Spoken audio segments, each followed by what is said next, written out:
కొంతమంది బ్రతికినంతకాలం కుటుంబ సభ్యులతోని, అన్నదమ్ములతోని, అక్కచెల్లెలతోని, తల్లిదండ్రులతోని, అత్తమామలతోని, కొడుకులతోని, కోడలతోని, భార్యతోని, భర్తతోని, పిల్లలతోని ప్రశాంతంగా జీవించకుండా వారిని అనేక విధాలుగా హింసలు పెడుతూ, బాధలు పెడుతూ, కష్టాలు పెడుతూ, అనేక విధాలుగా బాధల పాలు చేస్తూ, అనేక విధాలుగా వారి మీద కుళ్ళు, స్వార్థం, అసూయ పెట్టుకుంటూ, వారి మీద కక్షలు తీర్చుకుంటూ, పగలు తీర్చుకుంటూ, వారిని ద్వేషిస్తూ, మాటల చేత హింస పెడుతూ, మాటల చేత హింస పెట్టేవారుగా ఉంటారు.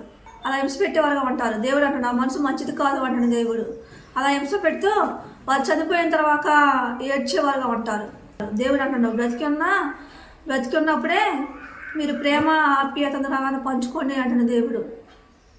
మంచి మనసు కలిగి ప్రవర్తించండి అంటున్న దేవుడు. ఒకరినొకరు సంతోష పెట్టుకోండి అంటున్న దేవుడు. ఒకరినొకరు సంతోష పెట్టే వారంగా ఉండాలి.